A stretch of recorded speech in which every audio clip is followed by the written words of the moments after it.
Salut tout le monde. Alors aujourd'hui, on va changer une couverture abîmée, elle a un vilain pli et puis elle est gribouillée. Et on va la remplacer par une couverture de moindre qualité. On va voir comment ça s'opère et à quel point ça change par rapport à une couverture premium qu'on a vue dans la précédente vidéo. Donc là, toujours pareil, on enlève, on arrache d'un côté, on retourne. On arrache de l'autre côté, on met de côté la couverture.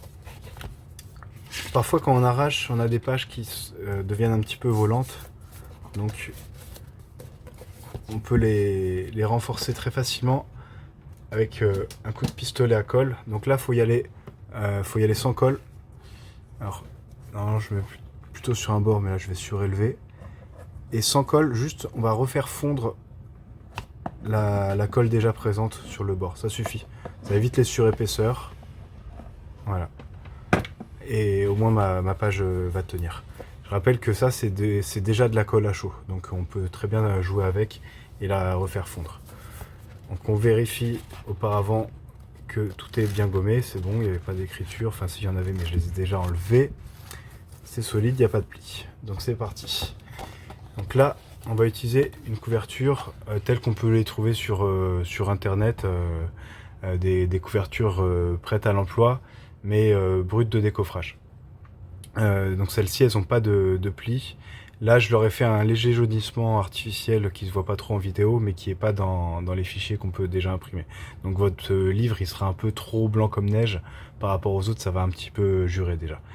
Et il n'y a pas de découpe autour aussi. Donc on va déjà commencer par essayer de plier le livre.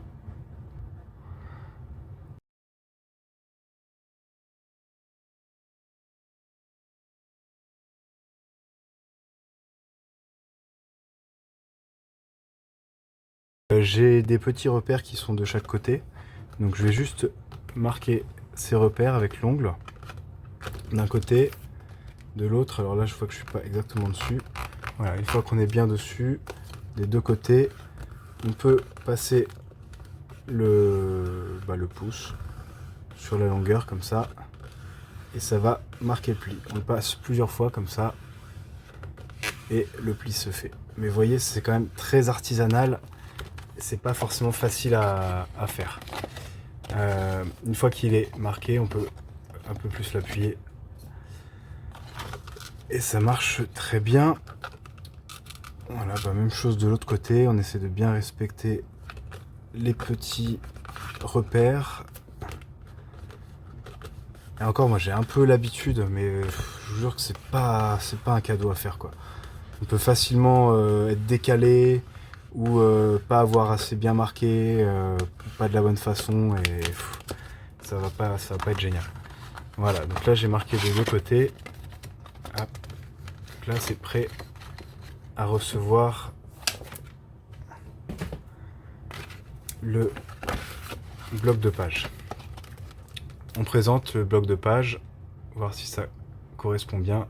Là c'est nickel, les repères étaient bons et je les ai bien suivis. Donc là pour bien aligner le haut et le bas du livre, je regarde par transparence, je place mon œil sur le côté à contre-jour avec la lumière qui arrive comme ça. Et je vais voir par transparence le haut et le bas du livre. Donc je me règle bien qu'il y ait le même écart. Donc là c'est bon, il est bien placé. Il y aura la même marge blanche en haut et en bas normalement. C'est vraiment le but, ça se voit trop s'il y a un écart. Il faut bien faire attention à ça. Donc maintenant je vais pouvoir coller. Donc c'est la même technique que précédemment. Un trait de colle rapide, un pâté en haut, un pâté en bas. Alors pourquoi un pâté en haut et en bas? Pour avoir vraiment la colle qui sort bien et pas juste un petit fil de colle central qui obligerait à faire des petites retouches. Là en haut on voit que ça sort, mais à peine. Il aurait fallu que j'en mette un petit peu plus sur le coin. C'est là que c'est difficile, il faut vraiment arriver à mettre juste ce qu'il faut et pas trop. Là il y en a un peu trop, ça déborde franchement, mais au moins il y en a partout. C'est mieux comme ça. Et si j'en mets trop ici, bah, ça va faire une surépaisseur, ça va faire de la gaspille. Si j'en mets pas assez, ça va sécher trop vite et je vais à peine avoir le temps de placer que ça va avoir figé et ça risque de pas coller. Donc il faut vraiment essayer de mettre la quantité qu'il faut.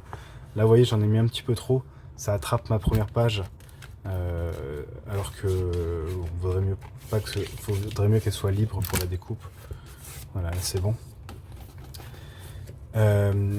Donc là il faudra que je place un trait de colle de chaque côté, mais auparavant il faut que je découpe. C'est là que c'est un petit peu plus pénible parce qu'il faut que je fasse tout le tour, donc ça prend un petit peu plus de temps.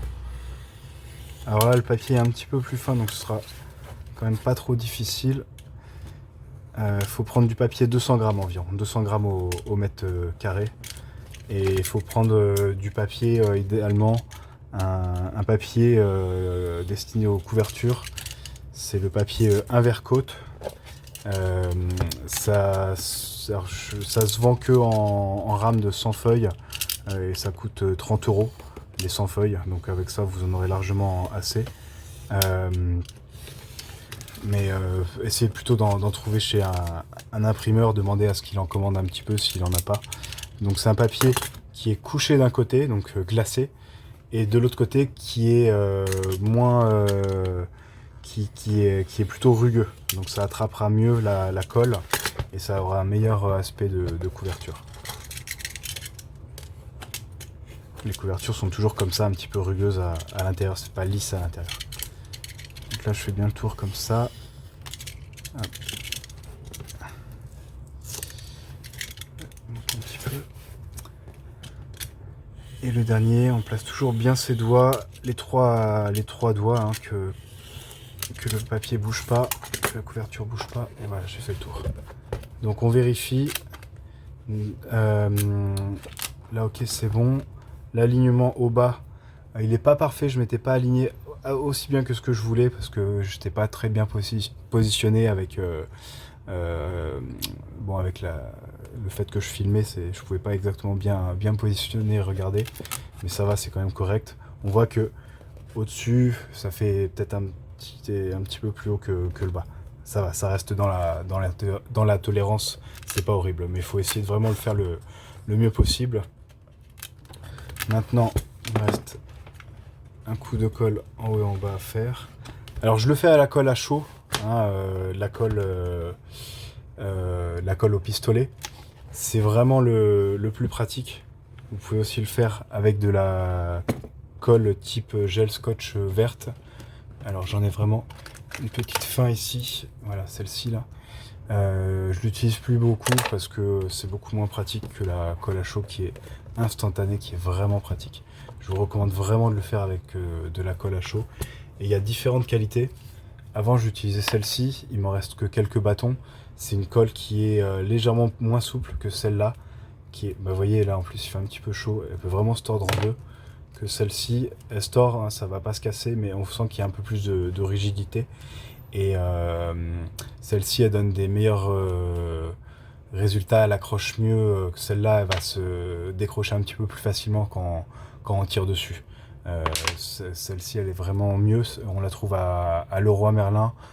C'est des paquets de peut-être 50 ou 60 unités, ça se vend au kilo en fait, c'est 1 kilo et ça coûte 20 €. Celle-ci elle coûte 2 fois moins cher, ça coûte à peu près plutôt vers les 11 € le kilo, les 50 ou 60 bâtons. À titre indicatif, il faut essayer de trouver ça à Leroy Merlin, c'est vraiment là où vous aurez le meilleur résultat, ça se travaille bien, ça se coupe bien, c'est vraiment bien plus pratique. Cette colle en bâton bien blanche, qui est mine de rien assez rare, hein, je l'ai jamais vu que à Leroy Merlin. Peut-être que ça peut se commander, mais sinon souvent on trouve une colle qui est un peu plus transparente comme ça, mais qui va être un petit peu moins souple, qui va faire une moins bonne finition. Là bon, on voit pas très bien avec la qualité de la vidéo, mais c'est bien blanc et quand c'est transparent ça fait une moins bonne finition. Si on utilise cette colle transparente, le rendu est un petit peu moins bon. Pour finir, qu'est-ce que je pourrais vous raconter?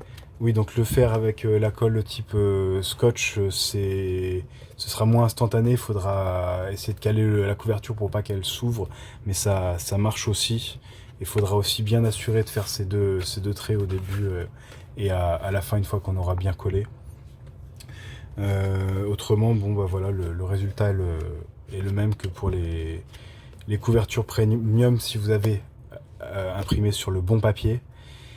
Vous pouvez aussi vernir à la fin selon le glaçage, c'est la qualité du glaçage. Il faudra un vernis, là ça va, c'est correct, mais on voit que ça brille un petit peu moins là que là où c'est imprimé. Donc ça pourrait mériter un vernis en spray qu'on appliquera dessus, ça pourra donner une meilleure finition. Je vous souhaite bon courage si vous voulez le faire de votre côté. C'est pas forcément simple, mais une fois qu'on a pris le coup, ça se fait assez bien, surtout si on utilise les bons matériaux. Voilà, bon bricolage à vous, au revoir.